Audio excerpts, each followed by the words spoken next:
Israeli Prime Minister Benjamin Netanyahu has formally requested a presidential pardon from Israel's head of state, President Isaac Herzog, as he continues to face long-running corruption charges. The announcement, delivered Sunday, marks the most consequential legal and political move in Netanyahu's career and introduces a significant test for Israel's political institutions, its judiciary, and public confidence in the rule of law. Netanyahu, who remains Israel's longest-serving prime minister, said he had submitted the request because the years-long legal process has become, in his words, a burden on national cohesion. He argued that the corruption case, which includes several indictments, has deepened political divisions at a time when Israel faces significant strategic and domestic challenges.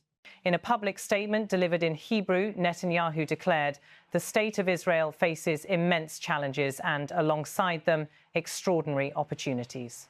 To repel the threats and seize those opportunities, national unity is required. The continuation of the trial is tearing us apart from within, fueling deep divisions and widening the fractures." The Prime Minister emphasised that the prolonged proceedings, which began nearly 6 years ago, have created what he described as an impossible requirement. Netanyahu stated that testifying 3 times a week has hindered his ability to govern effectively, particularly at a moment when Israel is confronting complex regional risks and multiple diplomatic demands. The corruption cases against Netanyahu cover 3 separate matters. In the first, Netanyahu and his wife, Sarah Netanyahu, are accused of accepting luxury items including cigars, jewellery and champagne worth more than $260,000 from wealthy business figures. Prosecutors say the gifts were allegedly exchanged for political favours and regulatory benefits. In 2 additional cases, Netanyahu is accused of attempting to negotiate favourable media coverage in 2 Israeli news outlets in exchange for policy or regulatory decisions advantageous to their owners. Netanyahu has consistently denied all charges, maintaining that he never traded political influence for personal gain. He has described the cases as politically driven and said that he has been the target of what he calls a campaign motivated by his opponents. The latest development, however, elevates the legal confrontation to the presidential level. Under Israeli law, the president of the state holds the authority to grant pardons.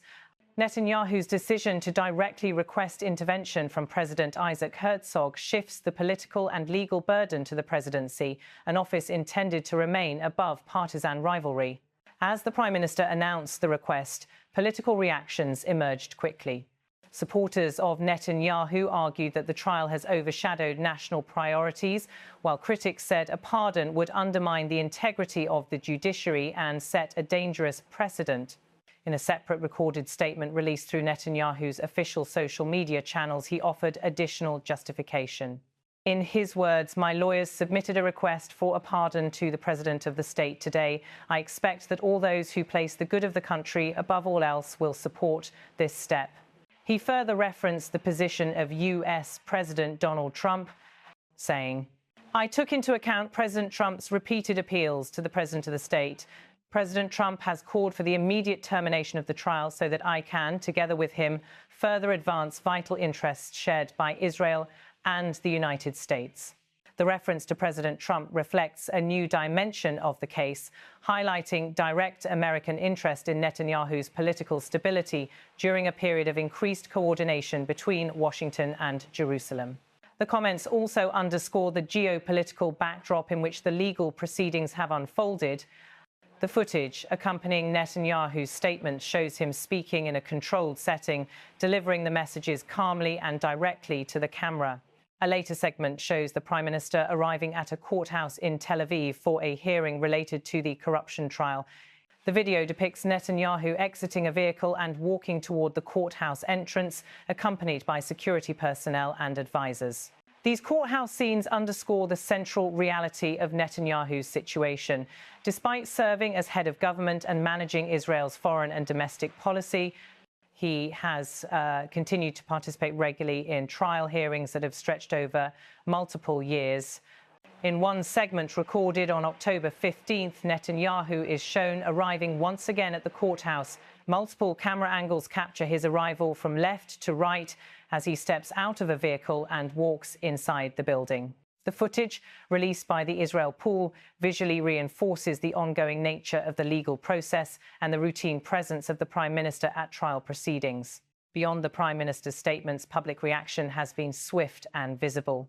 On the same day, Netanyahu confirmed that he had submitted the pardon request. Dozens of demonstrators gathered outside President Herzog's residence in Tel Aviv. Protesters wore masks depicting both Herzog and Netanyahu, using theatrical symbolism to express their opposition to the idea of halting the trial. The protest footage shows activists holding signs and standing in front of police barriers. One wide shot captures several demonstrators wearing masks of the president and the prime minister, while another medium shot focuses on an individual wearing a Herzog mask. These scenes illustrate the resistance among portions of the public who argue that granting a pardon before the legal process has concluded would undermine accountability. According to demonstrators, a presidential pardon would bypass years of judicial work, challenge the independence of Israel's courts, and potentially erode public trust in legal institutions. Opponents have said that such an intervention would send a message that political leaders can circumvent judicial scrutiny.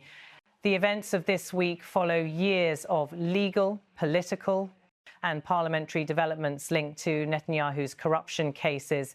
The trial formally opened after the Attorney General issued indictments in 3 separate cases, known informally as Case 1000, Case 2000, and Case 4000. Each case centres on allegations of either bribery, fraud, or breach of trust. The courtroom proceedings have included testimony from senior business executives, former aides, journalists, and civil servants. The court has reviewed thousands of documents, communications, and internal correspondence relating to the allegations.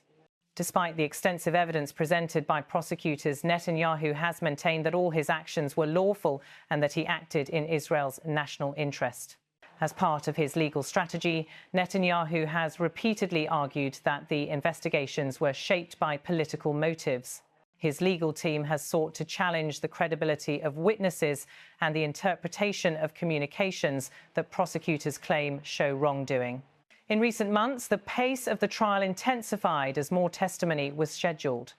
Netanyahu said this increase placed additional strain on his ability to carry out the responsibilities of his office. His statement noted that appearing in court multiple times per week while serving as Prime Minister created what he described as an untenable demand. While the Prime Minister's request for a pardon is unprecedented in its political impact, Israel's legal framework does permit such appeals. The President has authority to consider applications for clemency, commutations, or full pardons. However, granting a pardon while a trial is still underway and while a defendant remains in office is rare and has sparked considerable debate. President Isaac Herzog has not yet issued a public decision regarding the request.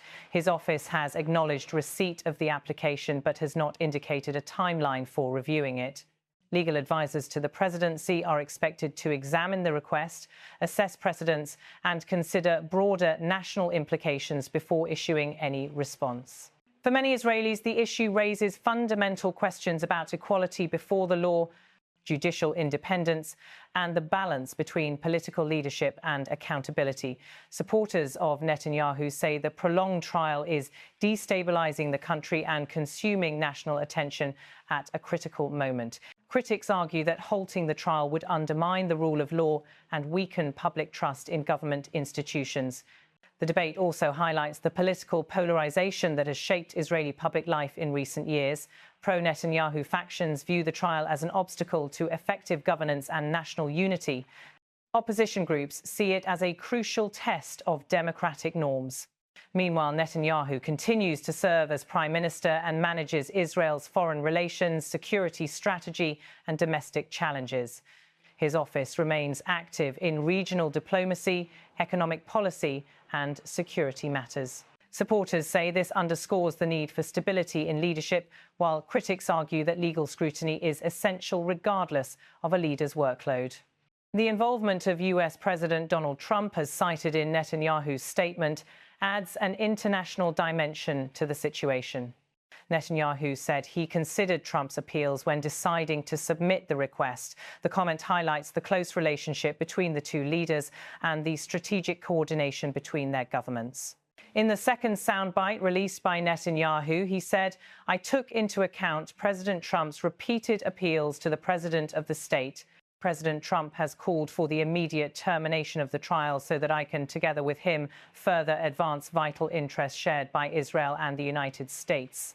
This direct appeal signals that diplomatic considerations, particularly regarding the United States, played a role in the timing and framing of Netanyahu's decision.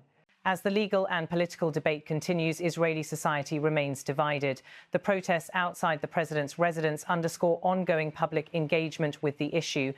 At the same time, Netanyahu's supporters have organised their own demonstrations, arguing that the trial is unjust and that a pardon would allow the country to refocus on pressing national challenges. The next steps will depend on President Herzog's formal review of the request. Legal experts expect the process to include consultations with the Justice Ministry, an evaluation of the legal aspects of granting clemency before the completion of a trial, and consideration of public interest arguments raised by both sides. For now, the corruption trial remains active and Netanyahu's legal team continues to engage with the proceedings. The Prime Minister's request does not pause the ongoing hearings unless the President decides otherwise. Netanyahu's arrival at the Tel Aviv courthouse, captured multiple times in recent footage, reflects the ongoing nature of the trial. Despite leading the government, he remains subject to the criminal charges and must participate in hearings as required by law. The courthouse scenes from mid-October show the Prime Minister walking past cameras and entering the building with a composed expression. The repeated footage of these arrivals over the years has become part of the visual archive documenting one of the most significant legal cases in Israeli political history. Footage from the protest outside President Herzog's official residence illustrates the public's engagement with the issue. The demonstrators' masks symbolise their belief that the relationship between the presidency and the Prime Minister is central to the outcome of the pardon request. Activists at the protest said the pardon request undermines the principle of equality before the law. They argue that no individual, regardless of political position, should be excused from judicial proceedings. Supporters of Netanyahu counter that the judiciary has overreached and that the trial has dragged on unnecessarily. As the situation develops, the political climate in Israel remains tense. The Prime Minister's move has sparked debate across party lines, within civil society, and among legal scholars. The decision has drawn international attention, particularly from governments and analysts monitoring Israel's domestic stability and regional policies. At the heart of the situation is the question of how Israel's democratic institutions will navigate an unprecedented challenge involving the country's most prominent political figure. The outcome of the pardon request will shape not only Netanyahu's political future, but also broader perceptions of Israel's legal and political system. Accountability, leadership, judicial independence, and national unity have all emerged as central themes. Each group in the public discourse has emphasised different priorities, reflecting the complexity of the issue and the stakes involved. As of now, the presidency has not set a public timeline for responding to the request. The legal team for President Herzog is expected to examine the procedural, constitutional and political implications carefully. The process could take days or weeks, depending on the scope of the review. Until a decision is made, Netanyahu remains both a sitting prime minister and a defendant in a criminal trial. Israel's courts will continue to process evidence, hear testimonies, and proceed according to judicial timelines. The pardon request does not automatically alter the trajectory of the legal proceedings. The coming period will test the durability of Israel's political institutions and the capacity of its leadership to manage a moment of heightened tension. The situation remains fluid, and further developments are expected as legal advisors, political leaders, and public stakeholders engage with the case. For now, Benjamin Netanyahu's request for a presidential pardon represents the latest and most dramatic development in the long-running corruption trial. His statements, the public protests, And the ongoing courtroom activity underline the high stakes and the national significance of the moment.